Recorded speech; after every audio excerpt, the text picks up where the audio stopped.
પણ ચેલેન્જ સામે હોય, ગીતાજીને આમ ખોલજો અને જે પાનું આવે એનો શ્લોક વાંચજો. ખાતરી આપું છું તમારી સમસ્યાનું સમાધાન એમાં ચોક્કસ હશે.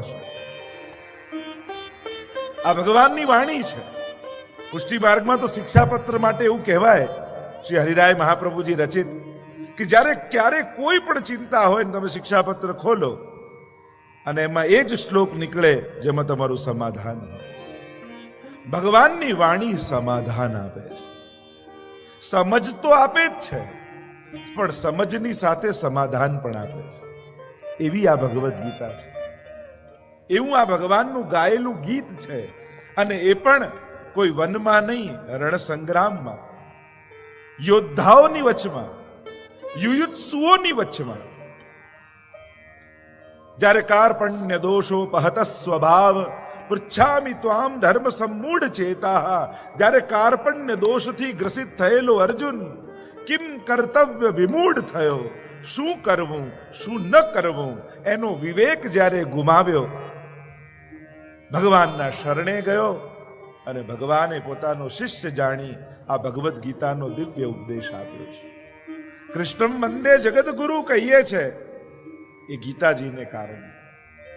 ભગવાન તો ગુરુ છે, ભગવાનની વાણી ગુરુ છે. ઘણા લોકો એમ કે ભગવાન હમણાં મળત તો, ઠાકોરજી કૃષ્ણ હમણાં પ્રગટ થઈ જાય તો હમણાં પ્રગટ થઈ જાય ને તો એ 5000 વર્ષ પહેલા જે ગીતાજીમાં વાત કરીને એ જ વાત કરે.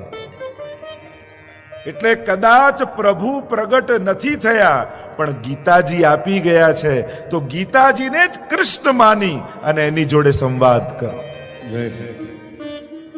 સંશય લઈને ગીતાજી પાસે જાઓ.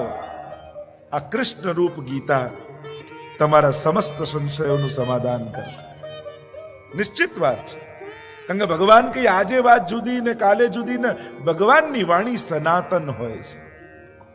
વેદ સનાતન છે, વેદ નિશ્વાસ છે, તો ગીતા વાણી છે, શ્રી કૃષ્ણ વાક્યાની.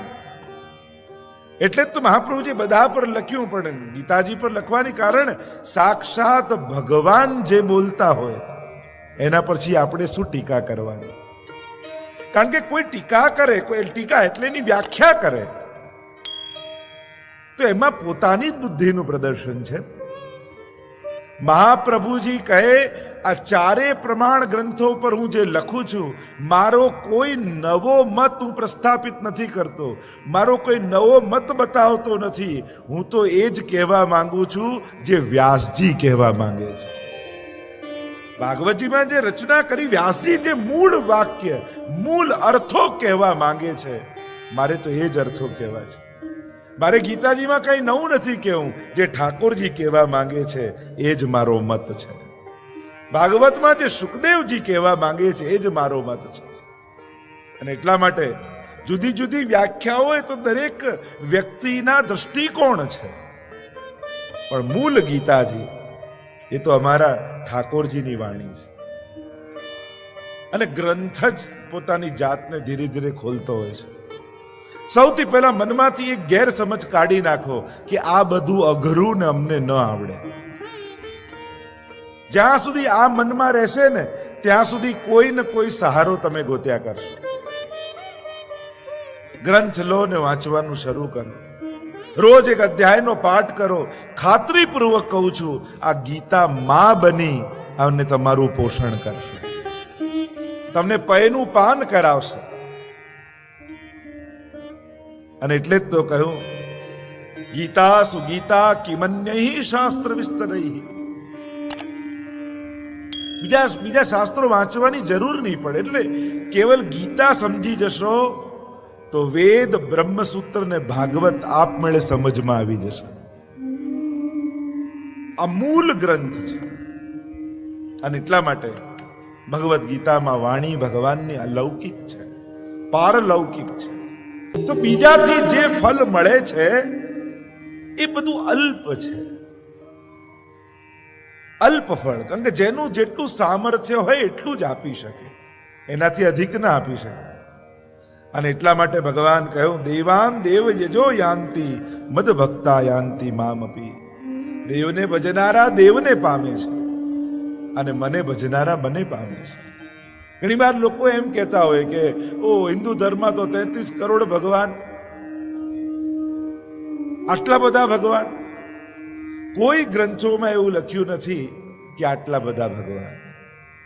ભગવાન તો એકમ સદ વિપ્રા બહુધા વદંતી, 33 કોટી દેવતાઓ છે. આ ત્રણ વસ્તુનો ફરક સમજવો જરૂરી છે. પુરુષોત્તમ ભગવાન, ભગવદ અવતાર અને દેવતા. અને પછી આગળ જાઓ તો એની વિભૂતિઓ. આ ત્રણેયનો ફરક સમજો અને જે રીતે જેની ઉપાસના કરો એને પામો છો. એમ ભગવાન કહે, દેવને ભજનારો દેવને પામે છે, મને ભજનારો મને પામે છે. અને એમ કહી, કારણ કે આજે આપણી યાત્રા ઘણી લાંબી છે એટલે શીઘ્રતાથી આપણે આગળ વધીએ. 7મા અધ્યાયને વિરામ આપીએ. બોલો કૃષ્ણ કનૈયા લાલ કી જય, શ્રી ગોવર્ધન નાથ કી જય. 8માં પ્રવેશ કરીએ ને વિરામ 18માં થશે એટલે 10 અધ્યાય બાકી. અથ 8મોऽધ્યાયઃ અક્ષર બ્રહ્મ યોગ.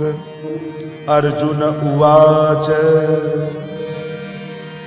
કિમ તત બ્રહ્મ કિમધ્યાત્મં કિમ કર્મ પુરુષોત્તમ અધિભૂતં ચ કિમ પ્રોક્તમ અધિદૈવં કિમુચ્યતે. હે પુરુષોત્તમ, પ્રભુ માટે સંબોધન કર્યું. આપ તો પુરુષોત્તમ છો. બ્રહ્મ શું છે? કિમ તદ બ્રહ્મ. અધ્યાત્મ શું છે? કિમ અધ્યાત્મમ. કિમ કર્મ. કર્મ શું છે? અધિભૂત નામથી શું કહેવાયું છે અને અધિદૈવ કોને કહે? આમ અર્જુને પ્રશ્ન કર્યા છે અને એના ઉત્તરમાં શ્રી ભગવાન ઉવાચ અક્ષરમ બ્રહ્મ પરમં સ્વભાવોધ્યાત્મમુચ્યતે ભૂતભાવોદ્ભવકરો વિસર્ગઃ કર્મસંનિતઃ.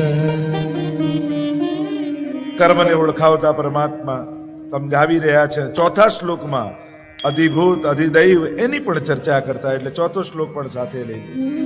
અધિભૂતમ ક્ષરોભાવ પુરુષશ્ચાધિદૈવતમ અધિયજ્ઞો અહમેવાત્ર દેહે ભૂતમ.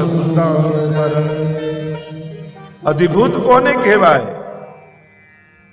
કહું પોતાના શરીર અને એની સહિત પંચમહાભૂતોથી જે બનેલું છે, સૃષ્ટિ છે, એ અધિભૂત કહેવાયું. અધિદૈવ કોને કહેવાય? કે જે ઇન્દ્રિયોના દેવતાઓ છે એ બધા બ્રહ્માજી આદિ એ અધિદૈવ તરીકે ઓળખાયા. અને અધિયજ્ઞ એ અંતર્યામી ભગવાન વિષ્ણુ છે.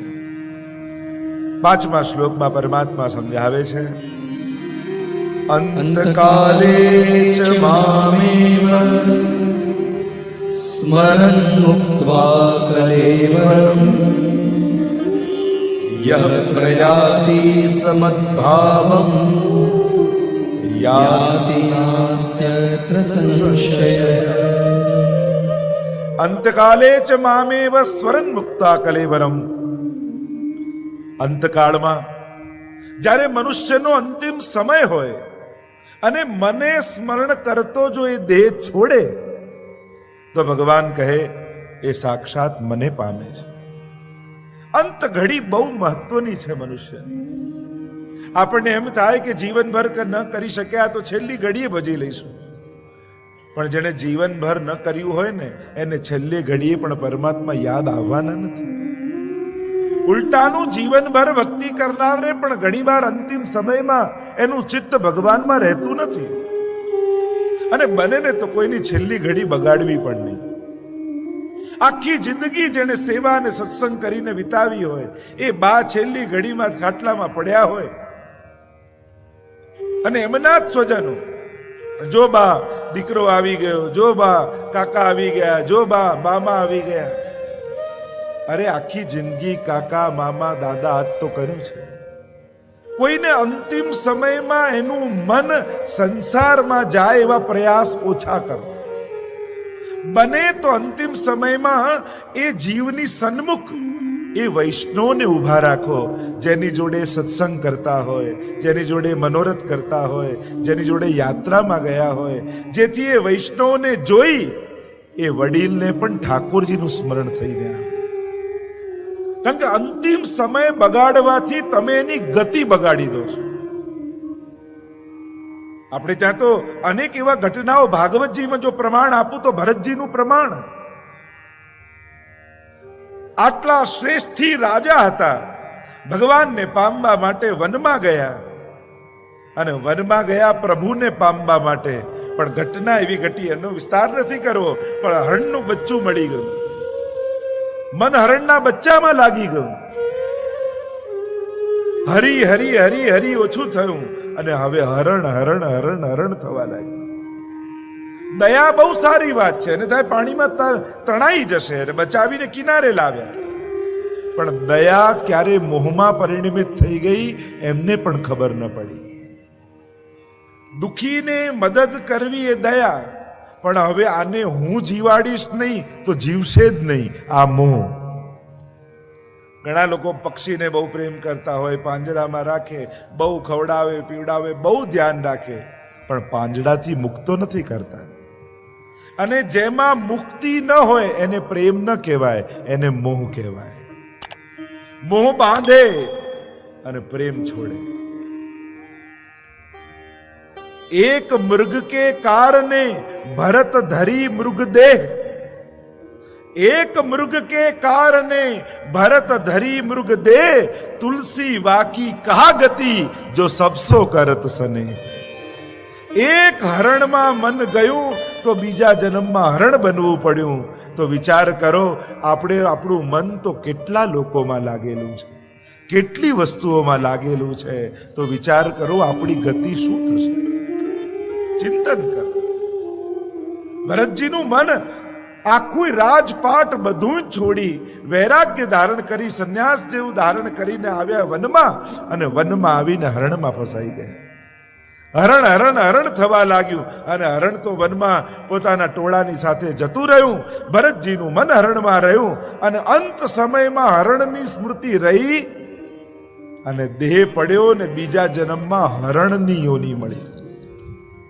શાસ્ત્ર એમ કહે છે, કર્મ પ્રમાણે સુખ દુઃખ મળે, પણ સ્મરણ પ્રમાણે યોની મળે છે. ઘણી વાર ઘણાના ઘરમાં કૂતરા ને હોય, એટલા બધા પ્રેમથી એને રાખતા હોય, પોતાના માટે 10 નોકર ચાકર હોય, પણ એ માલિક પોતે કૂતરાને પ્રેમ કરતો હોય, એને સાચવતો હોય, એટલું બધું ધ્યાન રાખે. ત્યારે આપણને થાય કે આ કૂતરો કેટલો નસીબ વાળો છે. એણે કોઈ બહુ સારા કર્મો કર્યા હશે કે આટલું સુખ ભોગવે છે, પણ એણે સ્મરણ સારું નહીં કર્યું હોય, નહીં તો દીકરો બનીને આવત, કૂતરો બનીને ના આવત. સારા કર્મોથી સુખ દુઃખ મળે, પણ જેવું સ્મરણ કરો એવું યોની મળે છે. અને એટલા માટે સત્કર્મ કરતા કરતા પણ પ્રભુનું સ્મરણ કરતા રહેવું, હરિનું સ્મરણ કરતા રહેવું. નહીં તો પુણ્યો પણ બાંધી બાંધી અને પુનરપી જનનમ પુનરપી મરણમ પુનરપી જનની જઠરે શયનમ, એ કેવલ પાપથી નથી થતું, એ પુણ્યથી પણ થાય છે. અને એટલા માટે જ્યારે જ્યારે પુણ્ય કરો ત્યારે એનું ઠાકોરજીને સમર્પણ કરો, ભક્તિ દ્વારા, પ્રભુના સ્મરણ દ્વારા. પ્રભુનું નામ એ તો અગ્નિ જેવું છે. અજ્ઞાનાદ અથવા જ્ઞાનાદ ઉત્તમ શ્લોક નામ યત સંકીર્તિનમ અઘમ પુંસો દહે દેદો યથાનના. અજામિલે પુકાર કર્યો અંત સમયમાં પરમાત્માના નામનો. નામ બોલ્યા પુત્રને વશ થઈને પણ, અને પરમાત્મા પોતે આવી ગયા. અને એટલા માટે ભગવાનનું નામ છે ને, એ મન ઉપર ન છોડો. કે મનમાં ભાવ આવે તે કરું ને મન લાગે ત્યારે કરું. ભગવાનનું નામ લેવાની આદત પાડી દો. ભાઈ કુભાઈ અનખાલસો, કોઈ પણ રીતે ભગવત નામ લેતા રહો. કારણ કે છેલ્લી ઘડીએ જ્યારે તમને ભાન નહીં હોય, દેહનું ભાન નહીં હોય, કારણ કે માણસને ઇન્દ્રિયો પર છેલ્લી ઘડી ક્યાં કંટ્રોલ રહેવાનું, પણ ત્યારે પણ ડોક્ટર છેલ્લું ઇન્જેક્શન મારશે અને શરીરમાં દુખે અને જો આદત પડી હશે ને તો હે હરી નામ નીકળી જશે, તોય કલ્યાણ થઈ જશે. ભગવત નામની તો આદત પાડો. પ્રભુનું નામ એવું છે. કલયુગ કેવલ નામ આધારા. ને એમાં પણ અંત સમય બહુ મહત્વનો છે. અંત સમયમાં જ્યાં માણસની મતી જાય ત્યાં એની ગતિ થાય છે. એટલે પ્રભુને વિનંતી એ જ કરજો કે પ્રભુ આખું જીવન હું સભાન રહીશ કે તારું નામ લઉં, પણ છેલ્લી ઘડીએ જ્યારે મને મારા દેહ ઉપર કોઈ કંટ્રોલ નહીં હોય, સંયમ નહીં હોય, હે પ્રભુ તું એવી કૃપા કરજે કે એ સમયે તું મારી જીવા ઉપર આવીને બેસી જજે. છેલ્લી ઘડી તું સંભાળી લે. ભક્તિ કરતા છૂટે મારા પ્રાણ, પ્રભુજી માગું રે. રહે અંત સમય તારો સાથ, પ્રભુજી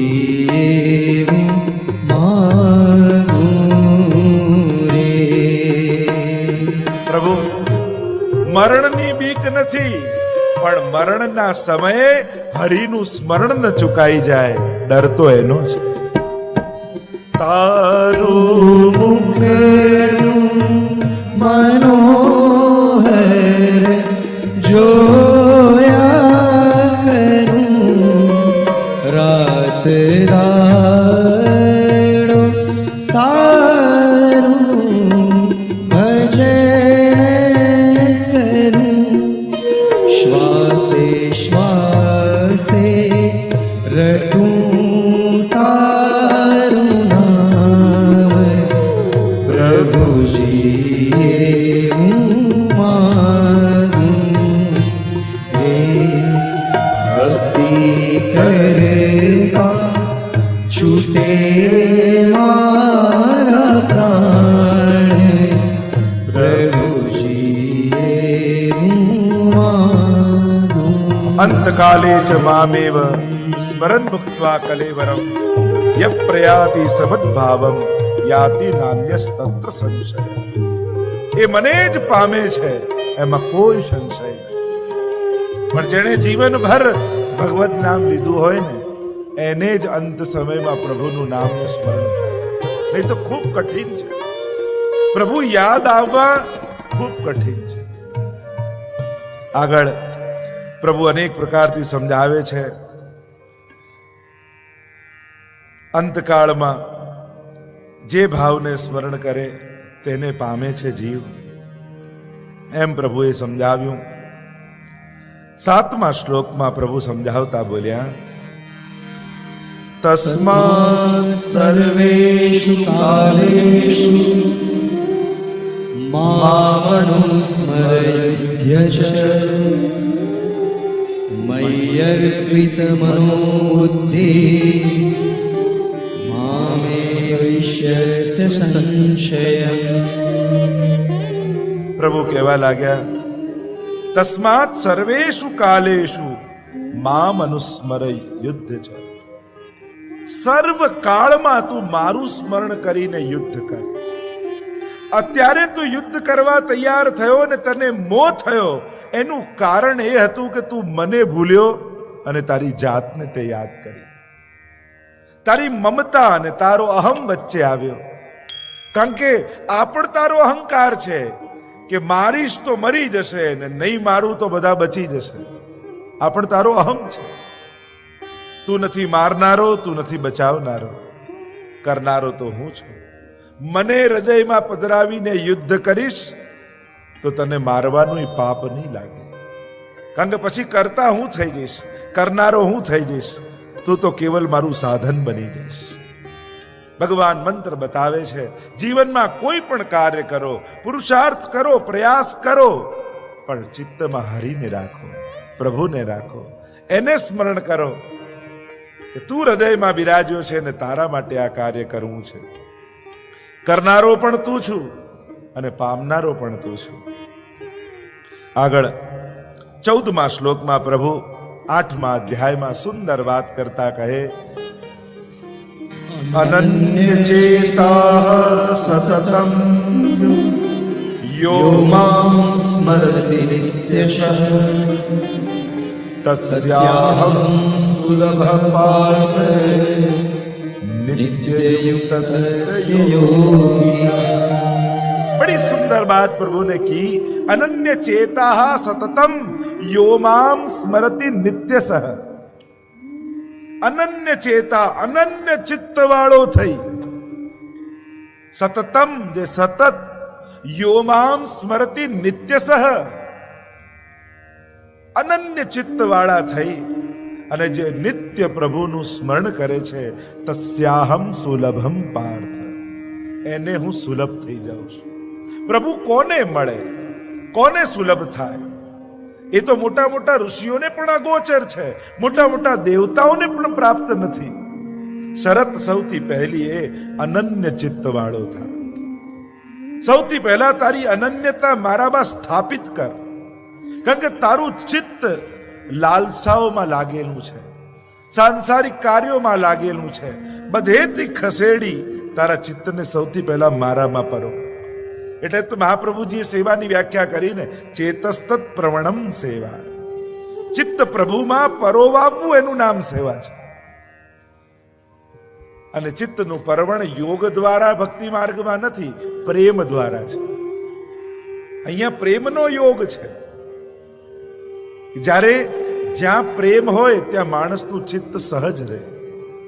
માં ગમે તેટલી રસોડામાં કામ કરતી હોય, ઘોડિયામાં બાળકને સુવડાવ્યું હોય અને ડ્રોઈંગ રૂમમાં સૂતું હોય, ત્યાં ઘોડિયામાં હલે ને તો રસોડામાં માને ખબર પડી જાય. કારણ કે કાર્ય કરતા કરતા એનું મન તો ત્યાં છે, એનું ચિત્ત ત્યાં છે. એમ મહાપ્રભુજી સમજાવે, તું બધા જ સંસારના કાર્ય કર, પણ તારું ચિત્ત હરિમાં રાખ. એટલે તો આપણા નારાયણદાસની વાર્તા આવે છે ને. નારાયણદાસજી રાજકાજમાં એટલા વ્યસ્ત રહેતા અને એમના મનમાં બહુ એક મોટો મનોરથ કે મારે ગોકુલ જવું છે, વ્રજમાં જવું છે, ગુસાઈજીના દર્શન કરવા છે. પણ જઈ ન શકે, એટલા વ્યસ્ત રહે. એટલે એમણે એક ઉપાય કર્યો. એમણે એક પગારદાર છોકરો રાખ્યો. એનું કામ શું? એનું કામ એટલું જ કે 2 ઘડી થાય એટલે નારાયણદાસ પાસે આવે ને બોલે કે ભૈયાજી ગોકુલ કબ ચલોગે. આટલું બોલે ને નારાયણદાસ મનથી ગોકુલ ગુસાઈજીના ચરણોમાં પહોંચી જાય, મૂર્છિત થઈને પડી જાય. પાછું ભાન આવે, પાછા કામમાં લાગે અને પાછી 2 ઘડી થાય એટલે નારાયણદાસ પાસે પેલો છોકરો આવીને કે ભૈયાજી ગોકુલ કબ ચલોગે, અને પાછા મનથી ત્યાં પહોંચી જાય.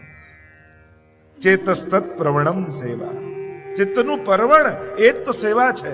પ્રભુ અહીંયા કહે અનન્ય ચેતાહ સતતમ, સતત પ્રભુમાં લાગેલું. એટલા માટે આપણે ત્યાં કહ્યું પ્રેમ, આસક્તિ ને વ્યસન, આવી અવસ્થાઓ બતાવી ભાવની. જ્યારે વ્યસન અવસ્થા સિદ્ધ થઈ જાય ત્યારે ચિત્ત સદાય ઠાકોરજીમાં લાગેલું રહે, જેમ રાજા આસ્કરદાસજીનું લાગેલું રહે. અને જે નિત્ય મારું સ્મરણ કરે છે એને હું સુલભ છું, એમ કહી પ્રભુ આગળ અનેક પ્રકારથી ચર્ચાઓ કરી રહ્યા છે. એને તો સુલભ છે, પણ આગળ પ્રભુ ચર્ચા કરતા કરતા કાલની ચર્ચા કરવા લાગ્યા. કાલોસ્મી, ભગવાન પોતે કાલરૂપ છે. ઉત્તરાયણ અને દક્ષિણાયનની વાત કરી. અને ઉત્તરાયણમાં જેનો દેહ છૂટે એ સદગતિને પામે છે, ઉત્તમ ગતિને પામે છે, એમ પણ કહેવામાં આવ્યું. ભીષ્મજીની કથામાં શું પ્રસિદ્ધ છે, ઉત્તરાયણની પ્રતીક્ષા કરી રહ્યા હતા. આચાર્યોએ તો અર્થ એમ કર્યો કેવલ કાલની નહીં, કારણ કે એ તો ભક્ત છે, ઘણા લોકો કે જે સારું મુહૂર્ત કયું છે, અમારે ઠાકોરજીને પુષ્ટાવા છે.